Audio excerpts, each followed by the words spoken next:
वालेकुम वरहमतुल्लाहि वबरकातुहू। तो आज हम एक और वीडियो लेके आए हैं। आज का वीडियो हमारी पीडियाट्रिक सब्जेक्ट का है। ये हमारा लेक्चर नंबर 2। आज का जो हमारा टॉपिक रहेगा वो ब्रेस्ट फीडिंग पे रहेगा। तो पहले टॉप वाले टॉपिक में हमने इंट्रोडक्शन पढ़ा था अबाउट पीडियाट्रिक्स, फिर हमने वहाँ पे ग्रोथ एंड डेवलपमेंट पढ़ा था इन्फेंट्स का, टॉडलर का। तो आज का जो टॉपिक है ब्रेस्ट फीडिंग, इसमें हम इम्पोर्टेंट पॉइंट्स पढ़ेंगे एग्ज़ाम पॉइंट ऑफ व्यू के लिए। तो अगर हम ब्रेस्ट फीडिंग की बात करेंगे, इसको हम कोलोस्ट्रम भी बोलते हैं, ठीक है। एंड दूसरी बात, it should be given exclusively for first 6 month. तो ये जो ब्रेस्ट फीडिंग है, पहले 6 मंथ तक बच्चे को सिर्फ माँ का दूध ही देना चाहिए, ठीक है। अब ये जो ब्रेस्ट फीडिंग है, अब अगर किसी माँ में नॉर्मल डिलीवरी होगी तो उस टाइम में हम क्या करेंगे, हम ब्रेस्ट फीडिंग स्टार्ट करेंगे within half an hour. And in case of caesarean section तो we will start the breast feeding within 4 hour. ये बहुत इंपॉर्टेंट है, बहुत सारे कॉम्पिटिटिव एग्जाम्स में पूछा गया है। तो सबसे पहले हमने क्या देखा, इसको हम दूसरा नाम कोलोस्ट्रम भी बोलते हैं। And there we should give exclusive breastfeeding for these babies in first 6 months. So in normal cases we will start this breastfeeding within half an hour, and in seizure cases we will start this within 4 hours. Moving ahead, if we will see the composition of breast milk, ये बना हुआ होता है water का, proteins का, carbohydrates का, fats का, antibodies का, विटामिन्स का। तो ये सारा कॉन्स्टिट्यूट करता है हमारा ब्रेस्ट मिल्क। अब अगर हम टाइप्स ऑफ ब्रेस्ट मिल्क, ये जो ब्रेस्ट मिल्क जो हम देते हैं, इसके सर्टन टाइप्स है। अब एक एक करके उनको हम डिस्कस करेंगे। पहला टाइप जो है उसको हम बोलते हैं कोलोस्ट्रम। उसको हम बोलते हैं कोलोस्ट्रम। कोलोस्ट्रम जो होता है, इसका दूसरा नाम है प्रोटेक्टिव मिल्क।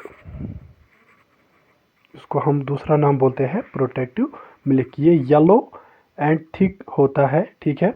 और ये जो कोलोस्ट्रम है, ये सिक्रीट होता है ड्यूरिंग फर्स्ट 3 डेज, ठीक है ना। सो डिलीवरी के बाद जो पहले 3 दिन है, इन दिनों में जो मिल्क सिक्रीट होता है वो येलो कलर का होता है और थिक होता है, और उसको हम बोलते हैं कोलोस्ट्रम, ठीक है। अब इस कोलोस्ट्रम में क्या होता है, इसमें हाईएस्ट अमाउंट ऑफ एंटीबॉडीज़ होती है, IgA ये और फैट सॉल्युबल विटामिन्स होते हैं। तो जब हम एंटीबॉडी IgA की बात करेंगे, तो IgA क्या करता है, it helps to provide immunity. तो ये इम्यूनिटी बूस्ट करता है बच्चे की, और ये प्रोटेक्शन देता है इसको from different types of infections. तो हम देख रहे हैं टाइप्स ऑफ ब्रेस्ट मिल्क। पहला टाइप जो इसका है कोलोस्ट्रम। कोलोस्ट्रम जब भी डिलीवरी के बाद जो फर्स्ट डेज तक जो मिल्क होता है उसको हम कोलोस्ट्रम बोलते हैं। उसको हम दूसरा नाम प्रोटेक्टिव मिल्क भी बोलते हैं। ये येलो कलर का होता है, ये थिन होता है, इसमें हाई अमाउंट ऑफ एंटीबॉडीज़ होती है IgA, एंड ये हेल्प करता है IgA इम्यूनिटी बूस्ट करने में और इस बच्चे को प्रोटेक्ट करने में, ठीक है। तो we'll move forward to the next type. Next type जो है that is transitional milk. Transitional milk जो है, ये अब 4th डे से 14th day after the delivery जो होता है, उसको हम बोलते हैं ट्रांजिशनल मिल्क, ठीक है ना। तो ये रिप्लेस किसको करता है, कोलोस्ट्रम को। और इस ट्रांजिशनल मिल्क का इम्पॉर्टेंट फीचर है, इसमें होता है हायर फैट कंटेंट।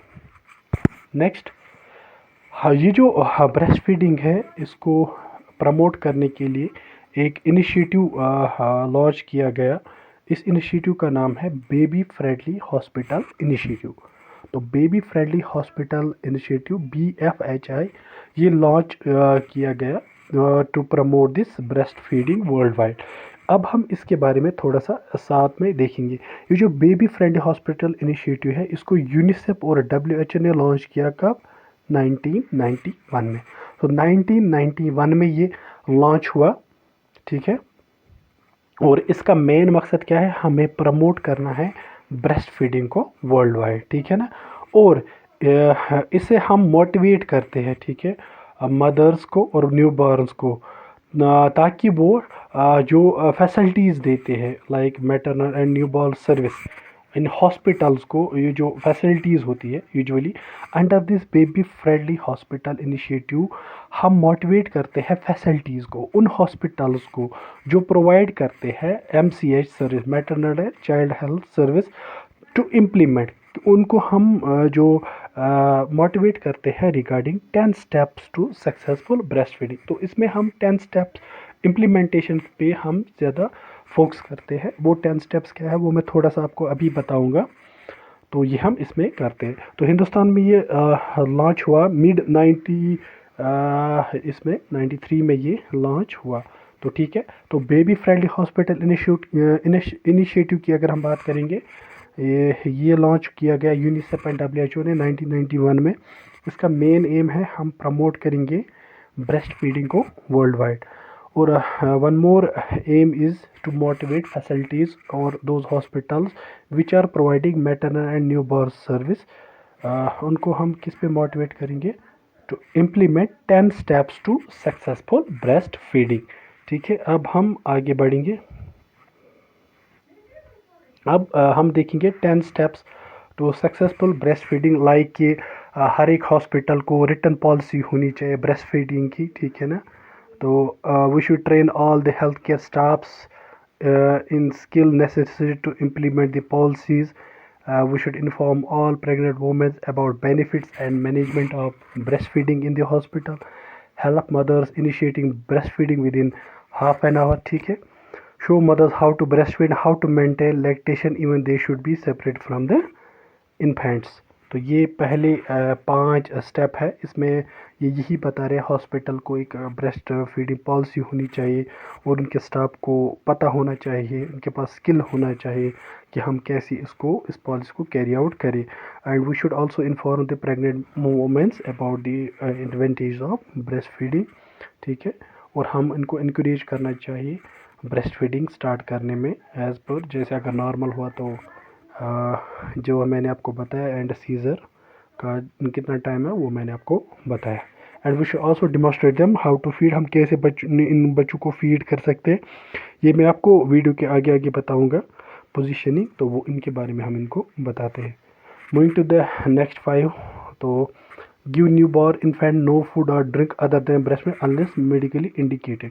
तो पहले 6 मंथ्स में हम इनको कोई फूड और अलग चीज़ जो भी है उनको अवॉइड करने की कोशिश करेंगे अनलेस डॉक्टर इंडिकेट ना करे। ठीक है, practice rooming allow mothers infant to remain together. Rooming means कि इनको इकट्ठे रखेंगे, ठीक है, 24 आवर्स अ डे, इससे इनकी बॉन्डिंग, इमोशनल बॉन्डिंग बन जाती है। So we will breast feeding, encourage breastfeeding on demand. And next, give no artificial teeth or pacifers to breastfeeding infants. इनको हम कुछ भी ये artificial नहीं देंगे.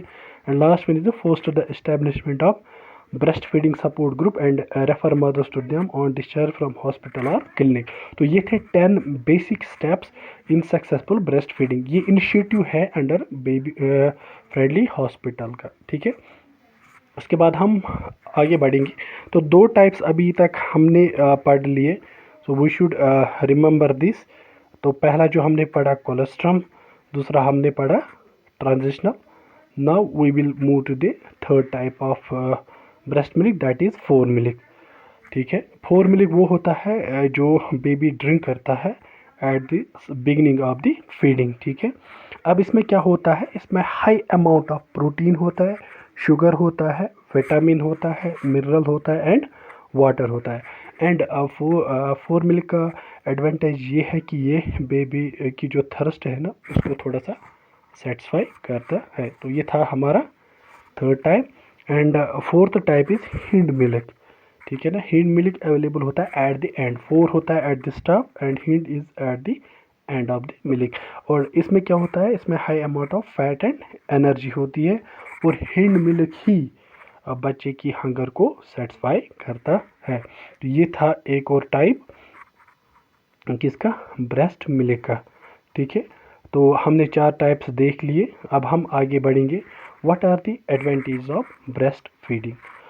तो एडवांटेज की अगर हम बात करेंगे, बेबी के लिए अलग एडवांटेज है एंड मदर के लिए अलग एडवांटेज है। तो अगर हम बेबी की बात करेंगे, ये जो हमारा ब्रेस्ट मिल्क होता है, इसमें होता है लैक्टोफेरिन। लैक्टोफेरिन जो है ये हेल्प करता है to prevent baby from gastroenteritis, ठीक है। इसी तरह इसमें होता है पैरा एमाइनो बेंजोइक एसिड, जो प्रिवेंट करता है बेबी को फ्रॉम मलेरिया। इसी तरह इसमें सर्टेन अमाइनो एसिड्स होते हैं, टॉरिन और सिस्टीन, जो वेरी मच इम्पॉर्टेंट होते हैं न्यूरो ट्रांसमीटर में। तो ब्रेस्ट फीडिंग का बेबी का पे एडवांटेज ये भी है, ये हेल्प करता है बेबी को अगेंस्ट शॉर्ट और लॉन्ग टर्म इलनेस, ठीक है ना। And one more thing is कि ये इजीली डाइजेस्टेबल है इन दीज बेबीज, ठीक है। तो ये था about advantage of breast feeding for baby. Means इसमें एंटीबॉडीज़ होती है, आईजीए, जो प्रोटेक्शन देता है इन्फेक्शन में, लैक्टोफेरिन गैस्ट्रोएंटराइटिस में, पैरा अमाइनो बेंजोइक मलेरिया में, ठीक है। अमाइनो एसिड्स इंपॉर्टेंट होते हैं न्यूरोट्रांस, तो ये बहुत यूज़फुल होता है इन शॉर्ट बेबी के लिए। अब अगर हम मदर की बात करेंगे, जो ब्रेस्ट मिल्क है ये एक्ट करता है natural contraceptive for how much time, 6 months तक, ठीक है। एंड ब्रेस्ट फीड करने से ये लोअर डाउन रिस्क का होता है फॉर ओवेरियन और breast cancer, even cardiovascular disease also. Female में जो कार्डियोवैस्कुलर डिजीज होती है, तो इसमें भी रिस्क फैक्टर, मतलब रिस्क चांस कम होने लगता है अगर माँ ब्रेस्ट फीडिंग करेगी। And one more thing, it helps to lose extra weight gain. जो एक्स्ट्रा वेट गेन प्रेगनेंसी में होता है, जो हमने परसों देखा था, ऑलमोस्ट 11 पॉइंट कुछ समथिंग वेट गेन होता है। तो बुक्स में 12 भी दिखाया गया है, फिर मैंने आपको दिखाया था प्लासेंटा के कितना होता है बाकी चीज़ का।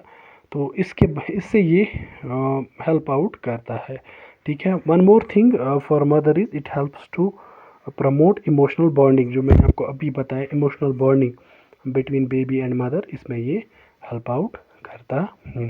सो these were the advantage for mother and baby. अब हम देखेंगे what are the techniques of breast feeding. तो मैंने आपको पहले ही बताया, जो भी हमारे लेक्चर्स रहेंगे, ये सारे कंटेंट जो हमारा रहेगा वो लिमिटेड रहेगा, इजी रहेगा, and subject to the exam point of view के लिए रहेगा। अगर हम चीज़ों को डिस्कस करने की कोशिश करेंगे तो ये लंबे चौड़े लेक्चर्स बनेंगे, जो थोड़ा बोरिंग भी होते हैं। तो हम जो भी पॉइंट डिस्कस कर रहे हैं, those are all as per the exam point of view. अब हम देखेंगे techniques of breast feeding, means कि हम ब्रेस्ट फीडिंग माँ कैसे बच्चे को करेगी। तो सबसे पहले स्टेप जो है, मदर विल वॉश हैंड, ठीक है। वो अपना हाथ साफ करेगी। उसके बाद अपने जो निपल होते हैं उसको वो क्लीन करेगी with Luke warm water. Luke warm water थोड़ा सा ये थोड़ा सा गर्म पानी होता है, इसमें हम हॉट और जो कोल्ड वाटर उसको मिक्स करते हैं, तो उसको हम ल्यूक वार्म वाटर बोलते हैं। तो इसे ये थोड़ा सा साफ करेगी। उसके बाद ये पोजीशन देगी, ठीक है। अब ये पोजीशन देगी। सो पहली पोजीशन जो है क्रेडल। क्रेडल में क्या है, जो कॉमन पोजीशन है, ये अक्सर माँ यूज़ करती है, ठीक है। तो उसमें क्या कहते हैं, माँ अपने बच्चों को अपने लैपी में लेती है, ठीक है। उसको अपने आर्म से होल्ड करती है एट द बैक, और उसको यहाँ से फीड करती है, ठीक है। तो वो सपोर्ट के लिए पिलो भी बैक साइड से रख सकती है अपने हैंड के। तो ये कॉमन पोजीशन यूज़ होती है। तो second position which is used is football hold और रग्बी होल्ड। इसमें क्या होता है, while turning on right side, hold your baby like football along with your forearm, with your baby's bodies on your arm and face towards breast। Mean इसमें हम सामने की तरफ बच्चे को रखते हैं, ठीक है ना। बच्चे का फेस है ना, वो किसको फेस करता है, हमारी ब्रेस्ट को, ठीक है ना। और हम इसको आर्म में होल्ड कर देते हैं, ठीक है, लाइक फुटबॉल, तो अपने सामने की तरफ। तो उसी को हम फुटबॉल होल्ड बोलते हैं, ठीक है। तो ये थी दूसरी position. Now third position is side lying position. Side lying position हमें पता है, हम इसमें माँ ले करती है ऑन दिस साइड और बेबी को अपने सामने से रखती है, उसकी तरफ फेस करती है, ठीक है ना, और फिर इसको फीड कर लेती है। तो ये थी हमारी तीसरी पोजीशन। तो 3 पोजीशन यूजुअली इस्तेमाल होते हैं, ठीक है। अब आगे बढ़ते हैं। जब भी हम ब्रेस्ट फीडिंग करेंगे उसके बाद माँ को क्या करना चाहिए, उसको बर्प करना चाहिए, ठीक है ना। बर्प मीन्स टैपिंग, बर्प, ठीक है। So always burp your baby when feeding is over. जब बच्चे को फीड करेंगे तो हमें बर्प करना चाहिए। बर्प में हम क्या करते हैं, इस बच्चे को हाथ से टैप पत किन दिवान कमरस पत किन शान नश तक दिवान थोड़ा दब दब एट द बैक साइड, ठीक है, ताकि अगर इसमें कोई एयर वेयर कुछ चला गया हो वो बाहर आ जाए। यानी हम बच्चों में रिगर्जिटेशन को प्रिवेंट करने के लिए ये देते हैं, उसको हम बर्प बोलते हैं। तो बर्प में हम टैपिंग बैक साइड से करते हैं, ठीक है। तो ये हम करते हैं आफ्टर फीडिंग। अब एक और टर्म आती है expressed breast milk. Expressed breast milk में क्या होता है, इसमें हम स्क्वीज मीन्स कि हम निकालते हैं, यहीं से आर्टिफिशियली हम निकालते हैं milk out of this breast from pregnant lady. तो ये जो माँ होती है, मदर जो होती है, इसके जो ब्रेस्ट है उससे हम स्क्वीज आर्टिफिशियली हम मिल्क बाहर निकालते हैं। फिर और जब बाहर निकालते हैं इसको फिर हम स्टोर रखते हैं एंड फिर हम बेबी को फीड करते हैं लेटर ऑन, ठीक है। तो एक्सप्रेस्ड ब्रेस्ट मिल्क में क्या होता है, इसमें हम स्क्वीज़ करते हैं मिल्क, यहीं से आर्टिफिशियली हम स्क्वीज़ करते हैं milk from the breast of mother and then we store it and we feed this to baby after some time। अब ये किस किस कंडीशन में हम करते हैं, यूजुअली हम उस टाइम पे करते हैं जब बच्चा थोड़ा सा कमज़ोर होगा, कि वो अनेबल टू सक, ठीक है ना, वो पूरी तरह से जो निपल्स इनको अपने मुंह में नहीं ले पा रहा होगा, तो वो या उसमें सकिंग रिफ्लेक्स उतना स्ट्रांग नहीं होगा कि वो खुद दूध पी रहा होगा। तो उसकी तो जो हंगर है या बाकी चीज़ वो तो कंप्लीट करना है, तो उसके लिए हम ये मिल्क स्क्वीज़ आउट करते हैं। इसी तरह प्रेग्नेंट ये जो मदर है इसमें के ब्रेस्ट में कुछ प्रॉब्लम होगी, एंगोर्जमेंट होगी या कुछ और होगी जिसमें माँ कंफर्टेबल नहीं होगी ब्रेस्ट फीडिंग में, तो उस टाइम पे हम मिल्क को स्क्वीज़ करते हैं, फिर उसको जमा करते हैं बोतल में, फिर बोतल के थ्रू बच्चे को देते हैं। कौन सा, माँ का ही दूध देते हैं, लेकिन पहले निकालते हैं फिर उसको देते हैं। एंड थर्ड कंडीशन है जब माँ बच्चे से दूर होगी, फॉर एग्जांपल बच्चा चला गया, बच्चा बीमार है, माँ से थोड़ा दूर है या माँ बच्चे से थोड़ा दूर है, तो उस कंडीशन में भी हम इसको दे देते हैं, ठीक है। ये था इसके बारे में। अब अगर हम देखेंगे ये जो हम स्क्वीज़ करते हैं ना मिल्क, ये हम करते हैं विथ ब्रेस्ट पंप से, ठीक है, उसको हम बोलते हैं ब्रेस्ट पंप। ये जो ब्रेस्ट पंप होता है ये मैनुअल भी होता है और इलेक्ट्रिक। मैनुअल होता है जिसमें हैंड हम यूज़ कर लेते हैं, इलेक्ट्रिक इज़ विथ इलेक्ट्रिसिटी, ठीक है।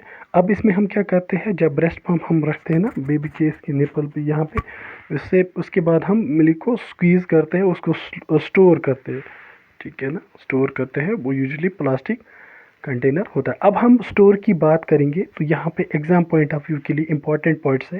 एट रूम टेम्परेचर, अगर रूम टेम्परेचर पे होगा तो हम इसको रख सकते हैं 4 to 6 hours.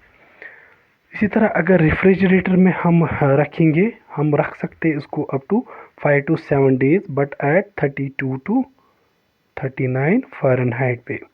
And deep freezer में हम इसको रख सकते हैं इस मिल्क को स्टोर अप टू 6 मंथ, मगर कहाँ पे, -20 पे, ठीक है, -20 पे हम ये कर सकते हैं, ठीक है।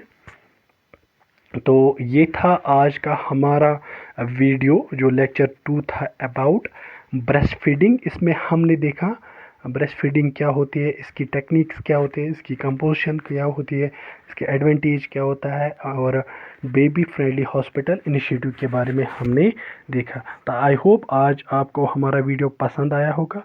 अगर आपको पसंद आया हो तो हमारी वीडियो को लाइक करें, शेयर करें और हमारी यूट्यूब चैनल को सब्सक्राइब करें। तो मिलते हैं अगले वीडियो में इसी चैनल पे, तब तक के लिए अल्लाह हाफिज़।